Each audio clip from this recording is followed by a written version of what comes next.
నమస్కారం సాక్ష్యం న్యూస్కి స్వాగతం. హెడ్లైన్స్ చూద్దాం. చెట్నిహళ్లిలో ఎన్నికల ప్రచారం నిర్వహించిన ఎమ్మెల్యే బాలనాగిరెడ్డి, ప్రియాంకారెడ్డి, కుమార్ రెడ్డి. ఎన్నికల ప్రచారం ముగింపు సందర్భంగా భారీ బైక్ ర్యాలీ చేపట్టిన నాయకులు. Bye bye Modi, bye bye Bandi అంటూ బైక్ ర్యాలీ.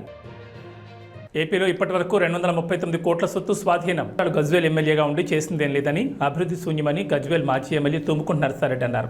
ఈ సందర్భంగా గజ్వేల్ పట్టణంలో నరసారెడ్డి మీడియా సమావేశం నిర్వహించారు. ఈ కార్యక్రమంలో పలువురు పాల్గొన్నారు. రఘునందన్ రావు గజ్వేల్ పట్టణంకి వచ్చి ఆయన కూడా సభ నిర్వహించుకురు. కానీ మీ ద్వారా మేము ప్రజలకు ఏం తెలియజేయాలనుకున్నామంటే, గజ్వేల్ పట్టణంలో ఇప్పటిదాకా 10 సంవత్సరాల నుంచి మాకు ఒక ఎమ్మెల్యే కాదు, ముఖ్యమంత్రే ప్రాతినిధ్యం వహించిండు కేసీఆర్ గారు. మరి ఆ ముఖ్యమంత్రి ఎంత అభివృద్ధి చేసిండో మీ అందరికీ తెలుసు. గజ్వేల్ ఇందిరా పార్క్ సెంటర్ నుంచి కోటమైసమ్మకు 10 ఏళ్ళ నుంచి రోడ్ చేస్తున్నారు. అంటే ఆ రోడ్ ఏ విధంగా ఉందో మీరందరూ గమనించాలి. అదే రోడ్ కాడ సెంటర్ కాడ మన కేసీఆర్ కూడా ఒక చెట్టు పెట్టిండు. ఆ చెట్టు ఎవరైనా ప్రజలు వీకేయాలని దానికి ఒక జైలు ఉన్నట్టు, జైలు వేసినట్టు అక్కడ ఒక సీకులతో కట్టింది. అంటే మీరు అర్థం చేసుకోరు, గజ్వేల్ పట్టణానికి ఏం చేయలేని కేసీఆర్ ఇందిరా పార్క్ని కోటమైసమ్మకు చేయలే. మళ్ళీ అదేవిధంగా గజ్వేల్ రింగ్ రోడ్ 10 ఏళ్ళ నుంచి ఆయన మొదటిసారి నామినేషన్ వేసినాడు, వచ్చి ఆ రోజు జామ్ అయితే మాకు అవసరం లేని రింగ్ రోడ్ కూడా పని ప్రారంభించింది. కానీ 10 ఏళ్ళ ఇప్పటికి కూడా ఆ రింగ్ రోడ్ పూర్తి కాలేదు. మళ్ళీ అదేవిధంగా గజ్వేల్ పట్టణంలో మంచి బస్ స్టాండ్ ఉండే, మంచిది, కానీ ఆ బస్ స్టాండ్ను తీసేసి దూరం ఎక్కడనో కట్టిండు. మరి అదే సిద్దిపేటలో కొత్త బస్ స్టాండ్ ఉంది, పాత బస్ స్టాండ్ కొత్త బస్ స్టాండ్ చేసిండు హరీష్ రావు. అంటే అర్థం చేసుకోరు, ఇక్కడనేమో పాత బస్ స్టాండ్ కొత్త బస్ స్టాండ్ చేయొచ్చు కదా, ఏ విధంగా ఉందో. ఆయన ఒక 6 నెలల్లో సిద్దిపేటలో కొత్త బస్ స్టాండ్ చేసుకుండు. మనది ఏడాది అయిపోయింది. ఉన్న బస్ స్టాండ్ ఏమో బంజర్దొడ్డి లెక్క ఊరవతల కట్టిండు. గజ్వేలే కాదు, ప్రజ్ఞాపూర్ కూడా బస్ స్టాండ్ ఆ విధంగా. అంటే వెల్మోళ్ళకు వాళ్ళకి ఇష్టం ఉంటే ఒక నెలలో 2 నెలల వాళ్ళ పని అయిపోతుంది, ఇష్టం లేకపోతే అట్లా ఇష్టపెట్టిపోతాం. అదేవిధంగా మళ్ళా పాండవుల చెరువు మీరు చూస్తారు, మన దగ్గర పాండవుల చెరువు లేకపోతే ప్రజ్ఞాపూర్ల చెరువు డెవలప్ చేస్తాను. ఏమన్నా చేసిండా? ఉన్న ఇందిరా పార్కును ఖరాబ్ చేసిపోయింది. పాండవుల చెరువు ఏ విధంగా ఉందో మనం చూద్దాం. అదే అవసరం లేని ఇవాళ కోమటి చెరువు 150 కోట్లు పెట్టిండు. ఇంకా ఆయనకి ఎప్పుడైనా ప్యాకెట్ మనీ లేకపోతే ఇంకా పెట్టి దాన్ని డెవలప్ చేస్తున్నా అనే విధంగా అందరికీ చూపెడతారు. ఆయనకి ఇష్టం ఉన్న పని ఆ విధంగా కంప్లీట్ అవుతుంది, ఇష్టం లేకపోతే ఇట్లా పెండింగ్ అవుతుంది. అదే మన గజ్వేల్కు సబ్ కోర్ట్ మంజూరైంది. మంజూరైతే ఈయన ఏడికి తీసుకుపోయాడు, సిద్దిపేటకు తీసుకుపోయాడు. ఈయన ముఖ్యమంత్రి అయి తాయి పండుకుంటే అల్లుడు ఇక్కడికి వచ్చిన సబ్ కోర్టు సిద్దిపేటకు తీసుకుపోయాడు. అట్లా సిద్దిపేటలో కోర్టు ఉండగా ఇంకొకటి తీసుకుపోయింది. మన దగ్గరకు వచ్చింది కూడా. మనోళ్ళు అడ్వకేట్స్ వాళ్ళ డిమాండ్ అని ధారణ కూడా చేసినా దాని గురించి పట్టించుకోలేదు. అదేవిధంగా మల్లన్న సాగర్ వెంకటరామరెడ్డి చూసుకుంటాడు. ఎవరైనా కలెక్టర్ ఉన్నప్పుడే అందరిని ముంచి ఆ విధంగా మనని ఇష్టపెట్టిపోయాడు. ఇప్పటికి కూడా మీరు చూడండి, ఆడ ఎవరైనా మనిషి చనిపోతే అది ఎక్కడ కాలేయాలనో తెలియక వాళ్ళ ఇంటి పక్కకి కాల్ చేస్తుంది. ఈ విధంగా హరీష్ రావుకు గజ్వేల్ గురించి మాట్లాడే హక్కు లేదు. మా ఎమ్మెల్యే కేసీఆర్ ఏదైనా మాట్లాడాలంటే కేసీఆర్ వచ్చి సమాధానం చెప్పాలి. ఇప్పుడు 4-5 నెలల ఇప్పటికి కూడా గజ్వేల్ ప్రజల గురించి ఆలోచించలే. నన్ను గెలిపించిన ఒక కృతజ్ఞత సభ పెట్టుకుందామని కూడా ఆలోచన లేదు. ఎమ్మెల్యే గెలిపించినాం, సరే స్టేట్ అంతా ఓడిపోయింది, మరి గజ్వేల్లో అయితే గెలిపించారు, నా బాధ్యత ఇంకా కూడా గజ్వేల్లోకి ఏమైనా చేస్తా అనే ఆలోచన మన ఎమ్మెల్యేకు కేసీఆర్ ఉండాలి. ఇప్పుడు ఇన్ని రోజుల నుంచి రాలే, అట్లీస్ట్ ఎలక్షన్ అన్నా మా ప్రజలందరూ ముఖాలు చూస్తే అడుగుదాం అనుకోరు. గజ్వేల్లో వస్తే ఇవాళ కూడా షెడ్యూల్ ఇచ్చి కూడా రాలే. అసొంటి కేసీఆర్కు, అసొంటి టీఆర్ఎస్కు పార్టీకి ఓటు వేయొద్దని మీ ద్వారా. ఎన్నికల సమయంలో సూపర్ 6 పథకాలంటూ మాయమాటలు చెప్పే మోసకారి నాయకుల మాటలు నమ్మకండని మంత్రాలయం ఎమ్మెల్యే బాలనాగిరెడ్డి అన్నారు. మండల పరిధిలోని చెట్నిహళ్లి మంత్రాలయంలో వైఎస్ఆర్సీపీ నియోజకవర్గ మహిళా నాయకురాలు ప్రియాంకారెడ్డి, కుమారిరెడ్డి, వైఎస్ఆర్సీపీ మండల అధ్యక్షులు జి భీమారెడ్డి, కృష్ణారెడ్డి, లక్ష్మీకాంత్ రెడ్డి, సయ్యద్, దశరథ్ రెడ్డి నేతృత్వంలో ఎన్నికల ప్రచారం నిర్వహించారు. చెట్నిహళ్లి గ్రామానికి చేరుకున్న వై బాలనాగిరెడ్డికి పెద్ద ఎత్తున ఘనస్వాగతం పలికారు. మెయిన్ రోడ్, భేరప్పగుడి, కురుబగేరి మీదుగా రోడ్ షో నిర్వహించారు. మంత్రాలయం చేరుకున్న ఎమ్మెల్యే వై బాలనాగిరెడ్డికి రాఘవేంద్ర నగర్లో వైఎస్ఆర్సీపీ మండల నాయకులు పెట్రోల్ బంక్ సీనన్న, సర్పంచ్ తెల్లబండ భీమయ్య, బొంబాయి శివ నేతృత్వంలో ఘనస్వాగతం పలికారు. పర్యటన జనజాతరగా సాగింది. ఈ సందర్భంగా మాట్లాడుతూ దేవుళ్ళు నా నియోజకవర్గంలోని ప్రజల ఆశీస్సులు ఉన్నంతసేపు భయపడే ప్రసక్తి లేదన్నారు. నాకు 3 సార్లు ఎమ్మెల్యే పదవి వచ్చింది అంటే అది మీరు పెట్టిన భిక్షని గర్వంగా చెప్పారు. 4వ సారి కూడా మీ అందరి భిక్షతో ఎమ్మెల్యే కావడం ఖాయమని ధీమా వ్యక్తం చేశారు. ఈ కార్యక్రమంలో నాయకులు పాల్గొన్నారు.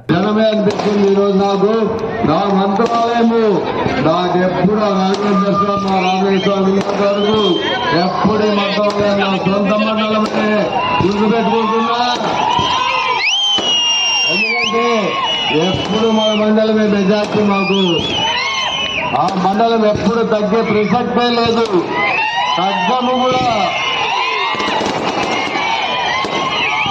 మంత్రాలయం మండలం అనేది ఎప్పుడు తగ్గేదే లేదని చెప్తున్నా గట్టిగా. ఎందుకంటే అన్ననే వచ్చాడు తెలుగుదేశం నిన్న నాయకుడు, ఆయన చెప్పాడు నేను 15 సంవత్సరాలు ఎమ్మెల్యేగా అయ్యేది. అయ్యా 5 సంవత్సరాలు 10 సంవత్సరాలు ప్రతిపక్షంలో ఉన్నా, 5 సంవత్సరాల్లో 2.5 సంవత్సరాలు కరోనాతో బాధపడ్డాము అందరూ, నాతో సహా మా కుటుంబం అంతా ప్రజలతో ప్రతి ఒక్కరు బాధపడ్డారు. ఎంతో మంది ప్రాణాలు కోల్పోయారు. అది గుర్తుకు రాలేదు వాళ్ళకు. ఆ 2.5 సంవత్సరాలు అభివృద్ధి జరగలేదు వాస్తవమే. ఎందుకంటే ఆ రోజు హాస్పిటల్స్ కి అన్నిటికీ కావాల్సిన ఖర్చు, అభివృద్ధి ఖర్చు హాస్పిటల్స్ పెట్టే అవసరం వచ్చింది. జగన్మోహన్ రెడ్డి పెట్టాడు. అలాగే 9 ఏళ్ళు ఏ పథకాలను ఆపేయాలని అడుగుతున్నాడు. ఏ పథకం కూడా ఆపలేదు. మాట ఇచ్చిన తర్వాత మాట నిలబెట్టుకునే వంశం ఎవరికంటే రాజశేఖర రెడ్డి గారి కుటుంబంది అని చెప్తాను. రాజశేఖర రెడ్డి కుటుంబం తర్వాత భీమరెడ్డి కుటుంబమే స్వభావం కదా చెప్తాను. కష్టాల్లో మనల్ని అండగా ఉండే నాయకుడు కావాలి. మన బాలనారెడ్డికి మీరందరూ అండగా ఉండి అత్యధిక మెజార్టీతో గెలిపించాలని మిమ్మల్ని చేతులు జోడించి అడుగుకుంటున్నాను. భారీ మెజార్టీతో గెలిపించడానికి మనమందరం సిద్ధమే కదా? సిద్ధమే కదా? మంత్రాలయం గడ్డ బాలనాగిరెడ్డి అడ్డ. ఏ పథకాలను ఆపేయాలని అడుగుతున్నాడు. ఏ పథకం కూడా ఆపలేదు. మాట ఇచ్చిన తర్వాత మాట నిలబెట్టుకునే వంశం ఎవరికంటే రాజశేఖర రెడ్డి గారి కుటుంబం అని చెప్తాను. రాజశేఖర రెడ్డి కుటుంబం తర్వాత భీమరెడ్డి కుటుంబమే స్వభావంగా చెప్తాను. అభివృద్ధి చేస్తా, చూపిస్తా. మీలాగా మీ గ్రామంలోనే సొంత గ్రామంలో 2014 నుంచి 19 వరకు ఒక ఓఎస్ఆర్ ట్యాంక్ తెచ్చుకోలేకున్న కెపాసిటీ నాయకుడు నువ్వు. ఈరోజు ఈ గ్రామంలో వైఎస్ఆర్ జగన్ కాలనీ ఎవరిది? నాది. అలాగే ఓఎస్ఆర్ ట్యాంక్ కట్టిస్తున్నాను, మా ప్రభుత్వంలో శాంక్షన్ అయింది మా ట్యాంకు. అలాగే సంపు కట్టించాను, మేము కట్టించాము.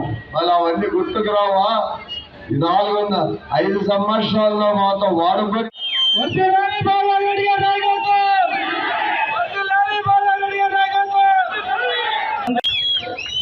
రథయాత్ర చేద్దాం.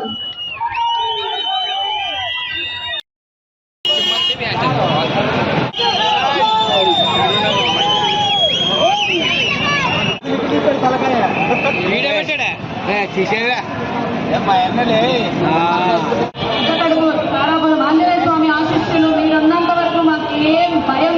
హుజూరాబాద్ జమ్మికుంట పట్టణంలో 5 మండలాల నుంచి వచ్చిన కాంగ్రెస్ కార్యకర్తలతో బైక్ ర్యాలీ నిర్వహించి యువ నాయకుడు హుజూరాబాద్ నియోజకవర్గ కాంగ్రెస్ పార్టీ ఇన్ఛార్జ్ వడితెల ప్రణవ్ కార్యకర్తల్లో ఫుల్ జోష్ పెంచారు. ఈ సందర్భంగా ప్రభుత్వం అండగా ఉందని తెలుపుతూ bye bye Modi, bye bye Bandi అంటూ తనదైన శైలిలో బైక్ ర్యాలీ చేశారు. హుజూరాబాద్ నుంచి ప్రారంభమైన బైక్ ర్యాలీ మున్సిపల్ పరిధిలోని పలు వార్డులో ర్యాలీ నిర్వహించారు. ఈ సందర్భంగా మాట్లాడుతూ పేద, బడుగు, బలహీన వర్గాలను ఆదుకునే బాధ్యత కాంగ్రెస్ పార్టీదని, ఇచ్చిన హామీలను అధికారంలోకి వచ్చిన వెంటనే నెరవేర్చడం జరిగిందన్నారు. ఎన్నికలు పూర్తి కాగానే తెల్ల రేషన్ కార్డు ఇవ్వడంతో పాటు కొత్త పింఛన్లు కూడా కాంగ్రెస్ ప్రభుత్వం ఇస్తుందన్నారు. పేదల కోసం ప్రతి నియోజకవర్గంలో 2500 ఇందిరమ్మ ఇళ్లను నిర్మించడం జరుగుతుందని, రైతన్నల శ్రేయస్సును దృష్టిలో ఉంచుకుని ఆగస్టు 15 లోపు 2 లక్షల రుణమాఫీ చేస్తామని, ముఖ్యమంత్రి ఇచ్చిన హామీని పూర్తి చేస్తారని ధీమా వ్యక్తం చేశారు. హైదరాబాద్ నియోజకవర్గం 5 మండలాలు 2 పట్టణాలుగా యావత్ కాంగ్రెస్ పార్టీ కార్యకర్తలు, అభిమానులు, యువకులు ప్రతి మండలం నుంచి బైక్ ర్యాలీగా తరలొచ్చి కాంగ్రెస్ పార్టీకి మద్దతుగా, కాంగ్రెస్ పార్టీకి ఓటేయాలని ఇవాళ నియోజకవర్గం అంతా చుట్టుముట్టి ప్రజలకు రేపు 13వ తారీఖు జరగబోయే ఎలక్షన్ చాలా ముఖ్యమైన ఎలక్షన్. దేశ రాజకీయంగా మరియు యువతరాని భవిష్యత్తు నిర్ణయించే ఎలక్షన్ కాబట్టి ప్రతి ఒక్కళ్ళు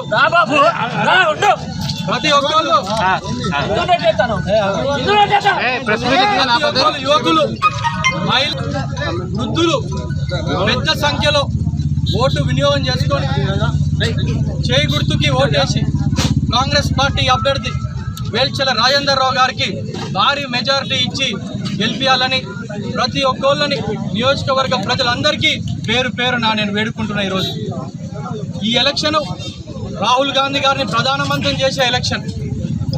ఖచ్చితంగా రానున్న రోజుల్లో కాంగ్రెస్ పార్టీ ఏదైతే 6 గ్యారంటీలు హామీ ఇచ్చినామో వచ్చిన ప్రభుత్వం వచ్చిన 48 గంటల లోపలనే బస్సు ఉచితంగా ఇచ్చినాం.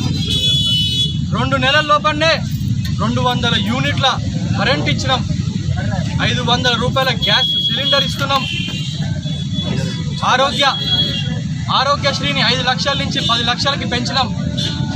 ఎలక్షన్ కోడ్ వచ్చిన కారణంగా ఇంకా అనేక పథకాలు ఏవైతే అమలు చేసి ఉన్నాయో ఎలక్షన్ అయిన వెంబడే 3500 ఇందిరం మిల్లులు మొదటి విడుదల నియోజకవర్గానికి అలాట్ అయినాయి. అర్హులు ఉన్న ప్రతి ఒక్కళ్ళకి, నిరుపేదలకి ఆ ఇల్లులో ఇందిరం మిల్లులు అలాట్ చేసే బాధ్యత కాంగ్రెస్ పార్టీది, మా బాధ్యత అని చెప్పి ఈరోజు నేను తెలియజేస్తూ, మరియు రైతన్నలకు ఆగస్టు 15 తారీఖు లోపు 2 లక్షల రూపాయల రుణమాఫీ ఏకధాటిగా మాఫీ చేసే సవాల్ విసిరిండు మా ముఖ్యమంత్రి గారు.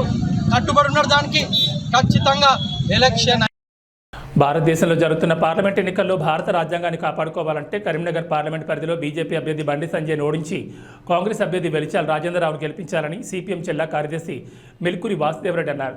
సిపిఎం ఎన్నికల ప్రచారంలో భాగంగా జమ్మికుంట పట్టణంలో ప్రచారం చేస్తూ కాంగ్రెస్ అభ్యర్థికి ఓటు వేయాలని పిలుపునిచ్చారు. 2014 సంవత్సరాల అధికారంలోకి వచ్చిన బీజేపీ 2024 సంవత్సరం వరకు 10 సంవత్సరాల అధికారంలో ఉన్న సమస్యలను పరిష్కరించడంలో విఫలమయ్యారని పేర్కొన్నారు. ఒకవైపు ప్రపంచ దేశాల్లో భారత్ వెళ్ళిపోతుందని చెప్తూ రాబోయే 5 సంవత్సరాల్లో 80 కోట్ల మంది ప్రజలకు బియ్యం ఉచితంగా సరఫరా చేస్తామని చెప్పడం ఎంతవరకు సమంజసమని అన్నారు. బీజేపీని ఓడించి ఇండియా కూటమి కాంగ్రెస్ అభ్యర్థి వెలిచాల రాజేంద్రరావును గెలిపించాలని పిలుపునిచ్చారు. ఈ కార్యక్రమంలో సిపిఎం నాయకులు పాల్గొన్నారు.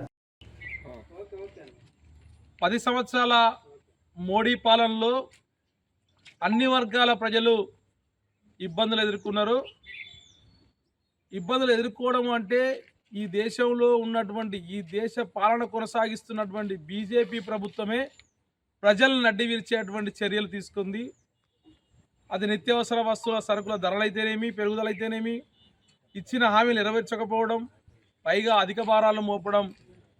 ఇలా 2014లో 50 లక్షల కోట్లు ఉన్నటువంటి దేశ అప్పు ఇలా 10 సంవత్సరాల తర్వాత 120 లక్షల కోట్లు అప్పు చేసిన ఘనత ఈ మోడీకి దక్కుతుంది.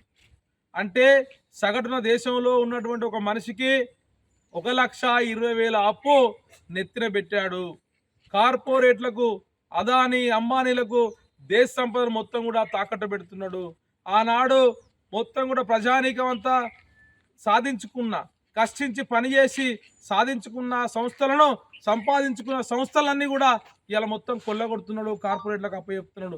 ఇలా బిఎస్ఎన్ఎల్ఏ కానీ, ఎల్ఐసీ కానీ, బొగ్గు కానీ, రైల్వే కానీ ఇట్లా మొత్తం కూడా ప్రభుత్వం ఆధీనంలో ఉన్నటువంటి అన్నీ కూడా ఇలా ప్రైవేటు పరం చేస్తున్నటువంటి మోడీకి ఇక భవిష్యత్తులో మళ్ళీ అధికారం రాకూడదని చెప్పేసి, అట్లాగే నిరుద్యోగ యువత పెద్ద ఎత్తున ఉన్నారు. ఉద్యోగ అవకాశాలు లేక నిరాశ నిస్పృహల్లో ఈ దేశంలో యువత ఉంది. దేశ యువతను సన్మార్గం నడిపించాల్సినటువంటి బీజేపీ ప్రభుత్వం అందుకు విరుద్ధంగా వ్యవహరిస్తుంది. దేశం ఇలా ఇట్లే ఉంటే దేశంలో ఉన్నటువంటి యువకుల శక్తిని వినియోగించుకోకపోతే భవిష్యత్తులో పెద్ద ఎత్తున ఈ దేశానికి ప్రమాదం ఏర్పడే అవకాశాలు కూడా ఉన్నాయనే విషయాన్ని మర్చిపోకూడదు. ఏపీలో ఇప్పటివరకు 239 కోట్ల సొత్తు స్వాధీనం చేసుకున్నట్లు ఎలక్షన్ కమిషన్ తెలిపింది. ఈ సందర్భంగా సమావేశం ఏర్పాటు చేశారు. అనంతరం 71 కోట్ల నగదు, 35.54 కోట్లు విలువ చేసే మద్యం, 3.91 కోట్ల డ్రగ్స్, 137.82 కోట్ల విలువైన మెటల్స్, 4 కోట్ల విలువ గల ఫ్రీ బేస్ వస్తువులు, 17 కోట్ల విలువైన ఇతర వస్తువులను స్వాధీనం చేసుకున్నట్లు ఎలక్షన్ కమిషన్ తెలిపారు.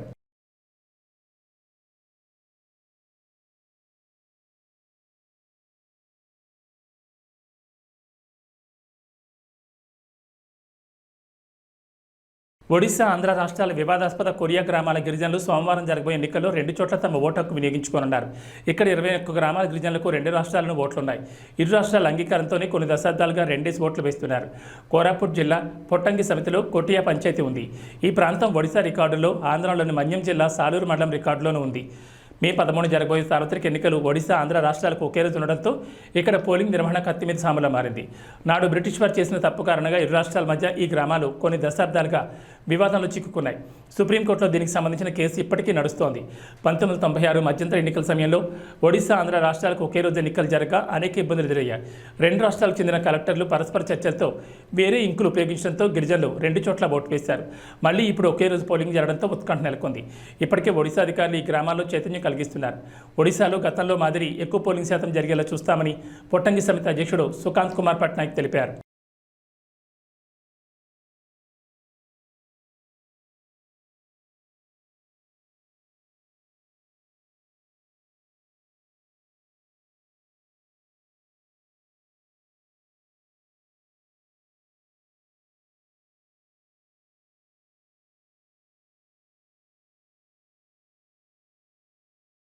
ఒడిశా నుంచి హైదరాబాద్కు తరలిస్తున్న గంజాయిని మేడ్చల్ జిల్లా ఖట్కేసర్ వద్ద ఎక్సైజ్ పోలీసులు పట్టుకున్నారు.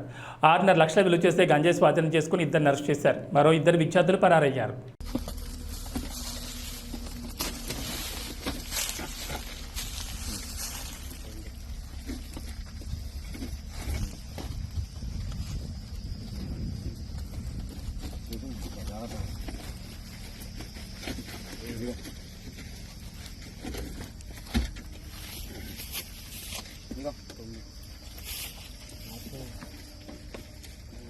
తూర్పుగోదావరి జిల్లా రాజానగరం నియోజకవర్గంలో ఎన్నికల నిబంధనల ప్రకారం శనివారం సాయంత్రం అధికారులు మద్యం షాపులను మూసివేయించి మద్యం షాపులకు సీల్ వేశారు. మే 13వ తేదీన ఆంధ్రప్రదేశ్ ఎన్నికలకు పోలింగ్ జరుగుతున్న నేపథ్యంలో పోలింగ్ ముగిసేంత వరకు రాష్ట్రమంతటా మద్యం షాపులు మూసేయాలని ప్రభుత్వ నిబంధనలు ఉండడంతో రాజానగరం నియోజకవర్గంలో గల అన్ని మద్యం షాపులను అధికారులు మూసివేయించి మద్యం షాపులకు సీల్ వేస్తున్నట్లు తెలిపారు. ఎన్నికల పోలింగ్ అనంతరం అధికారుల ఆదేశాల మేరకు మద్యం షాపులు తెరుస్తామని ఈ సందర్భంగా అధికారులు తెలిపారు.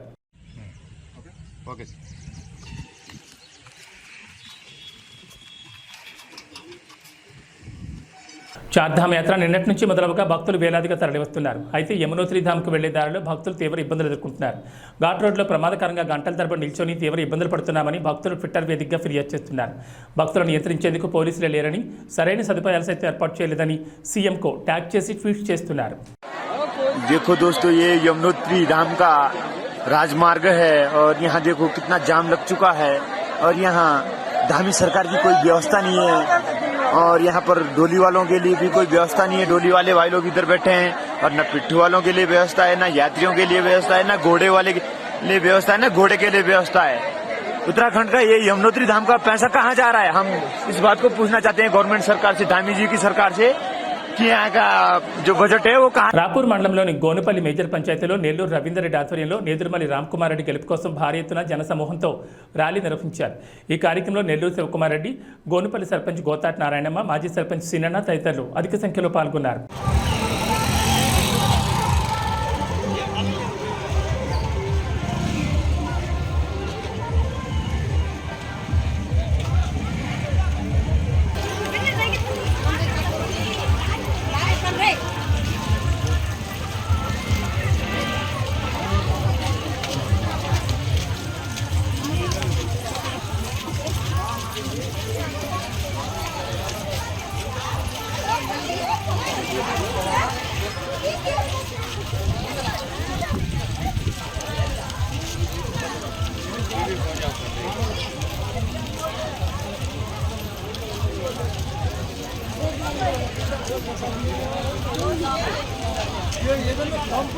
ఈ గోనపల్లి గ్రామంలో రేపు మే 13వ తారీఖు పోలింగ్ ఉంది కాబట్టి దాని గురించి మనం జగన్మోహన్ రెడ్డిని, అదేవిధంగా మన నేదురుమల్లి రామ్కుమార్ రెడ్డిని గారిని అత్యధిక మెజారిటీతో గెలిపించి మన రామ్కుమార్ రెడ్డి ఎమ్మెల్యే గారిని గెలిపిస్తే వాళ్ళు మన సీఎం జగన్మోహన్ రెడ్డి గారు వాళ్ళు ఎన్నుకోవడం జరుగుతుంది.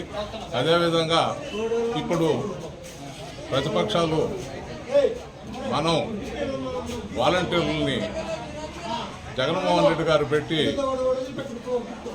ముసలి వాళ్ళకి అందరికీ తెల్లవారుతామనే పోయి ఇంటికి చేర్చడం, పెన్షన్ ఇంటికి చేర్చడం జరుగుతుంది. అది ఓర్చుకోలేక వాళ్ళు ఉండే వాలంటీర్లు ఏదో జగన్మోహన్ రెడ్డికి సపోర్ట్ చేస్తారు, అదే ఇది అని చెప్పని దాని మీద కోర్టుకు పోవడం జరిగింది. దాని మీద వీళ్ళు మన వాలంటీర్లు అందరూ కూడా 80% వరకు రిజైన్ చేయడం కూడా జరిగింది. ఈరోజు మళ్ళీ అదే చంద్రబాబు నాయుడు వీళ్ళు మేము కూడా రేపు మా గవర్నమెంట్ వస్తే మేము కూడా ఈ పథకాలు కంటిన్యూ చేస్తాము, వాలంటీర్లని మళ్ళీ పెట్టుకుంటాము అనేది మేము జీతాలు పెంచుతామని చెప్పి కూడా చెప్తున్నారు. ఇదే జగన్మోహన్ రెడ్డి మొదట సంవత్సరం 2000 నుంచి మొదలయ్యి 3000 రూపాయల వరకు పెన్షన్ పెంచుకుంటా వచ్చి చెప్పిన మాట మీద నిలబడి పెంచుకుంటా వచ్చి ప్రతి ఒక్కరికి న్యాయం చేసింది. ఎవరు కూడా ఆయన్ని మాకు ఫలానా డబ్బులు కావాలా అని అడగక ముందే 130 సార్లు బటన్ నొక్కడం జరిగింది. ఆయన కూడా ఇన్ని బటన్లు నేను నొక్కగలనానని కూడా నొక్కుతున్నాడు. కానీ ఏ రోజు కూడా చిరునవ్వు అనే దాంతోనే ప్రతి బటన్ చిరునవ్వుతోనే నొక్కుతున్నాడు. కానీ ఎక్కడ ఆయన ముఖంలో ఏది వేరే ఏమీ కనపడదు, ఒట్టి చిరునవ్వు తప్పితే ఇంకేం కనపడదు. ఈరోజు కూడా అదే అందరం కూడా ఈరోజు ఇక్కడ ర్యాలీ చేయడం కూడా జరిగింది. ఇంక ఈరోజు లాస్ట్ అని చెప్పి ఈరోజు ర్యాలీ చేయడం జరిగింది. అదేవిధంగా ప్రతి ఒక్కరూ ఇక్కడికి వచ్చిన వాళ్ళందరూ కూడా జగన్మోహన్ రెడ్డికి 2 గుర్తులు ఉంటాయి. ఒకటి మన ఎంపీ మద్దెల గురుమూర్తి గారు, రెండవది ఆయన 1వ నంబరు మన నేదురుమల రామ్కుమార్ రెడ్డి గారు 2వ నంబరు, ఆయనకు 1వ నంబరు, రామ్కుమార్ రెడ్డి గారు 2వ నంబరు వేసి అందరూ అత్యధిక మెజార్టీతో గెలిపించాలని కోరుకుంటున్నారు. ప్రజా సమస్యల పరిష్కారమే లక్ష్యంగా పనిచేస్తున్న సిపిఐ లిబరేషన్ పార్టీకి ప్రజలు అండగా నిలవాలని ఆ పార్టీ కేంద్ర కమిటీ సభ్యుడు నైనాల్ శెట్టి మూర్తి అన్నారు. కాకినాడ జిల్లా ఏలేశ్వరంలో పార్టీ అభ్యర్థులతో కలిసి భారీ ఎత్తున ర్యాలీ నిర్వహించారు. ఈ సందర్భంగా మాట్లాడుతూ బూర్జువా పార్టీలు ప్రజా సమస్యలు పట్టించుకోకుండా ధనార్జన లక్ష్యంగా పనిచేస్తున్నాయని ఆయన విమర్శించారు. రాబోయే ఎన్నికల్లో ప్రజా వ్యతిరేక విధానాలకు పాల్పడుతున్న కేంద్ర రాష్ట్ర ప్రభుత్వాలకు ప్రజలు తగిన బుద్ధి చెప్పాలని ఆయన కోరారు. 3 నక్షత్రాల గుర్తుకు ఓటు వేసి కాకినాడ ఎంపీగా బొగతా బంగారాజు, ప్రతిపాడు ఎమ్మెల్యేగా ఏగుపాటి అర్జునరావులను గెలిపించాలని ఆయన కోరారు. ఈ కార్యక్రమంలో లిబరేషన్ పార్టీ నాయకులు, కార్యకర్తలు పాల్గొన్నారు.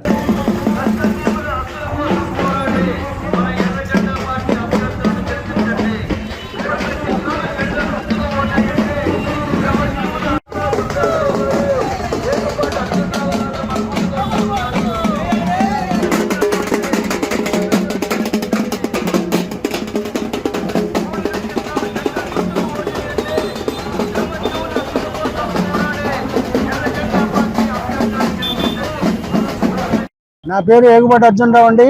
సిపిఎంఎల్ లిబరేషన్ పార్టీ తరఫున ప్రతిపాడు అసెంబ్లీకి పోటీ చేస్తా ఉన్నాం.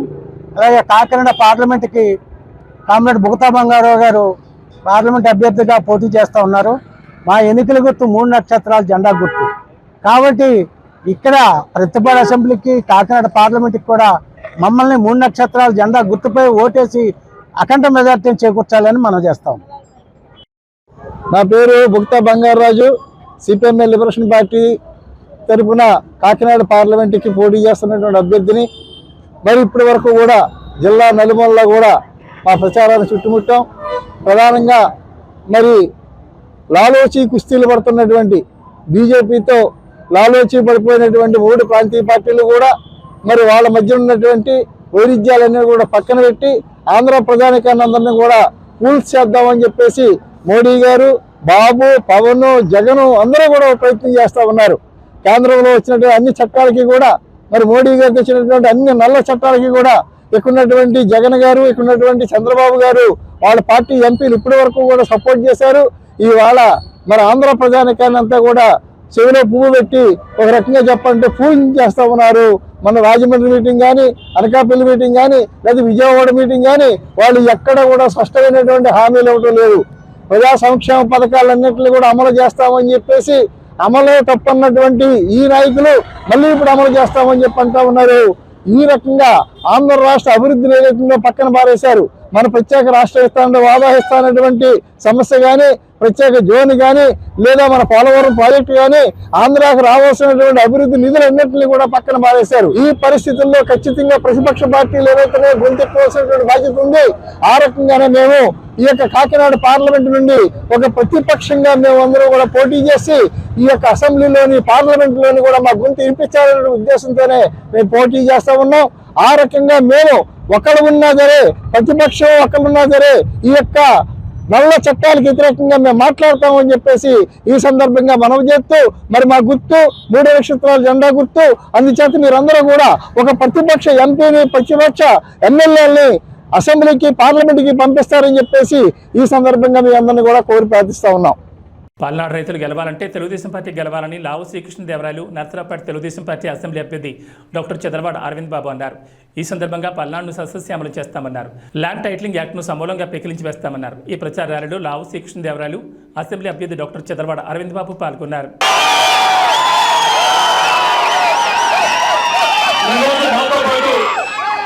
సత్తెనపల్లి నుంచి ఒక్క పిలుపుతో కదలతొక్కుతూ దాదాపుగా 30 కిలోమీటర్ల పాటు ఈరోజు రైతన్న కదిలి, ప్రతి గ్రామం నుంచి కూడా కదిలి ఈరోజు మాతో 30 కిలోమీటర్ల పాటు ర్యాలీ చేయడం జరిగింది. చేసిన ప్రతి ఒక్క రైతన్నకి కూడా పేరు పేరున నా హృదయపూర్వక నమస్కారం. ఈరోజు ఇంతమంది రైతన్నలు ఇంత పట్టుదలతో ర్యాలీగా ఇక్కడ దాకా వచ్చారు అంటే ఇన్ని ట్రాక్టర్లు, ఇన్ని వందల ట్రాక్టర్తో ఒకటే ఒక అర్థం, ఒకటే ఒకటి వారు కోరుకుంటుంది రైతన్నలందరూ కూడా. ఈ వచ్చే 5 సంవత్సరాలు కూడా మాకు సారాయి కాదు, సాగునీరు కావాలని చెప్పి అడుగుతా ఉన్నారు. రైతన్నలందరూ అడుగుతా ఉన్నారు. పల్నాడులో ఉన్న రైతులందరూ కూడా కుడికాలంలో, సాగర్ కుడికాలంలో కృష్ణా నీళ్లు పారట్లేదు, ఈ సంవత్సరం పారలేదు, ఇబ్బంది పడతా ఉన్నాం. ఇక్కడ ఉన్న ప్రతి ఒక్కరూ కూడా ఇబ్బంది పడ్డవారు ఈ సంవత్సరం. ఆ పరిస్థితి నుంచి మారాలి అంటే ఒకటే ఒకటి పరిష్కారం, ఒకరే ఒకరు అధికారం రావాలి. ఒకరే ఒకరు మే 13వ తారీఖున ఒకే ఒక సింబల్ మీద మనం అందరం కూడా ఓటేయాలి.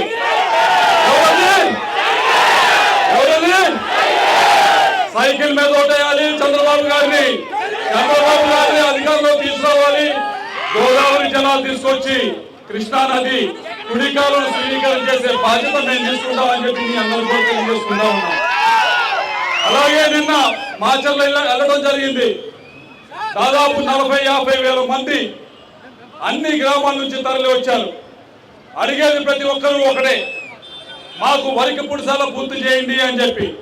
పూర్తి చేయండి, కొత్తగా 1,25,000 ఎకరాలకి నీళ్ళు అందించండి అని మీ అందరికీ కూడా మాటిస్తా ఉన్నాం. కుడికాలో స్థిరీకరణ చేస్తాం. అలాగే వరికి పుడిసాల పూర్తి చేసే బాధ్యత మాది అని చెప్పి మీ అందరూ కూడా మాటిస్తా ఉన్నాం. ఈ సంవత్సరం బాధపడ్డారు రైతులందరూ కూడా. ఇటువంటి బాధ వచ్చే సంవత్సరాల్లో ఎట్టి పరిస్థితుల్లో కూడా ఉండకూడదు. ఊరికే మనం గెలవడం కాదు, ఏదో 5 సంవత్సరాలు ఎంపీలు అయ్యాం, ఎమ్మెల్యేలు అయ్యాం, సీఎంలు అయ్యామని కాదు. 5 సంవత్సరాల్లో మనం ఏం చేసాం? ఈ ప్రాంతానికి ఒక ప్రాజెక్ట్ అన్నా పూర్తి చేసామా? ఈ ప్రాంత ప్రజల్ని కొత్త గొప్ప ఒక అడుగున్నా ముందుకు తీసుకెళ్ళామా అనే దానిపైన ప్రతిరోజు కూడా ఆలోచించాల్సిన అవసరం ఉంది. మీ అందరికీ కూడా మాటిస్తా ఉన్నాం. ఈ ప్రాంతం మొత్తం కూడా వ్యవసాయం పైన ఆధారపడింది. ముఖ్యంగా కోరుకుంటా ఉంది, కేవలం మాకు సాగునీరు ఇవ్వండి, సారాయి వద్దని చెప్పడుతూ ఉన్నాం. తప్పకుండా వచ్చే 5 సంవత్సరాలు కూడా ప్రతి నిమిషం కూడా ఏ విధంగా ఈ పల్నాడు ప్రాంతంలో సాగునీరు ప్రతి ఒక్క ఎకరానికి అందించాలనే దానిపైన ముందుకు తీసుకెళ్తామని చెప్పి మీ అందరికి కూడా మాటిస్తున్నామని చెప్పి మీ అందరికీ తెలియజేసుకుంటా ఉన్నాం. రెండవది కారణం, ఈరోజు ఇక్కడ ఎంతమంది వచ్చినందుకు ఏమంటే అది మీ అందరికీ తెలిసిందే. కొత్తగా ఒక ల్యాండ్ టైటిలింగ్ యాక్ట్ అని చెప్పి తీసుకొచ్చారు. ల్యాండ్ టైటిలింగ్ యాక్ట్ అని చెప్పి తీసుకొచ్చారు. దాదాపు 85% మంది 85% మంది రాష్ట్రంలో ఉన్న భూమి ఉన్నవారు 80% మంది చిన్న సన్నకారు రైతులు, అంటే 2 ఎకరాల లోపల ఉన్న వారు వీళ్ళందరూ కూడా. అటువంటి వారికి ఇది పూర్తిగా ఇబ్బంది కలిగించే బిల్లు ఈరోజు తీసుకోవడం జరిగింది. పూర్తిగా నేను ఎంపీగా 5 సంవత్సరాలు ఉన్నాను. ప్రతిరోజు నా దగ్గరికి వచ్చే వాళ్ళు 50% మంది ఎంఆర్ఓతోనో విఆర్ఓతోనో ఈ పనులతోనే నా దగ్గర రావడం జరిగింది. అయ్యా మాది ఈ విధంగా ఇబ్బంది పెట్టారు, ఆ విధంగా ఇబ్బంది పెట్టారు మాది అని చెప్పి రావడం జరిగింది.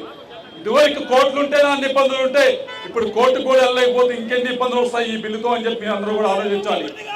కాబట్టి మీ అందరి సమక్షంలో తెలియజేస్తా ఉన్నాం, ఈ బిల్లుని మనం ఇక్కడే తగలెట్టేయాలి. అధికారంలోకి వస్తే ఇది పూర్తిగా సమూలంగా వెనక్కి తీసుకొని కొత్త బిల్లు తీసుకొస్తామని చెప్పి చెప్పడం జరిగింది. ఇదంతా కూడా ఏదైతే ఈ బిల్లు ఉందో మీ సమక్షంలోనే ఈ రోజు కాల్ చేసే ఈ రోజు దీన్ని చింపేసే కార్యక్రమం చేస్తామని చెప్పి. ప్రకాశం జిల్లా కొండేపి నియోజకవర్గంలో ఎన్నికల ప్రచారంలో భాగంగా కొండేపి నియోజకవర్గ ఎమ్మెల్యే అభ్యర్థి ఆదిమూలపు సురేష్ ఆధ్వర్యంలో భారీ ర్యాలీ నిర్వహించారు. ఈ కార్యక్రమంలో ముఖ్య అతిథిగా ఒంగోలు పార్లమెంట్ అభ్యర్థి చెవిరెడ్డి భాస్కర్ రెడ్డి పాల్గొన్నారు. ఈ సందర్భంగా భారీ గజమాలతో ఘన స్వాగతం పలికారు. ఈ సందర్భంగా పార్టీ శ్రేణులు స్థానిక సింగరాయకొండ పాకల్ రోడ్డు వద్ద నుంచి కందుకూరు రోడ్డు వరకు భారీ బైక్ ర్యాలీ నిర్వహించారు. అనంతరం మాట్లాడుతూ కొండేపి నియోజకవర్గం అభివృద్ధికై సొంత మేనిఫెస్టోతో ముందుకొస్తున్నానని, అధికారంలోకి రాగానే కొండేపి రూపురేఖలు మారుస్తానని, ఒక అవకాశం ఇచ్చి ఎమ్మెల్యేగా నన్ను గెలిపించాలని మంత్రి సురేష్ ఓటర్లను కోరారు. చెవిరెడ్డి భాస్కర్ రెడ్డి మాట్లాడుతూ ఒంగోలు పార్లమెంట్ పరిధిలోని కొండేపి నియోజకవర్గంలోని సింగరాయకొండలో భారీ మెజార్టీని తీసుకురావాలని కోరారు.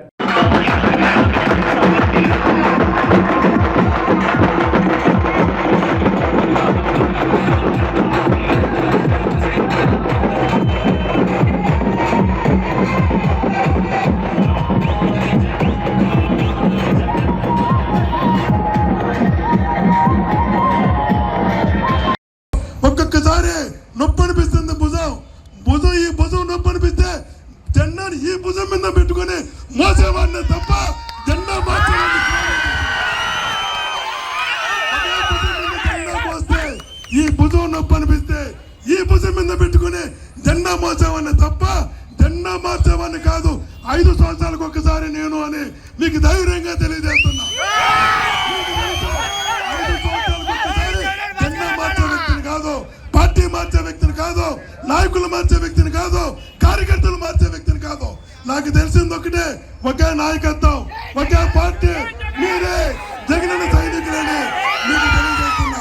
ఆత్మీయులారా, మీకు మాటిస్తున్నా, కష్టం తెలిసిన వాడిని, కష్టాలు చూసిన వాడిని, కార్యకర్తలతో కలిసి ప్రయాణం చేసిన వాడిని మీకు మాటిస్తున్నా.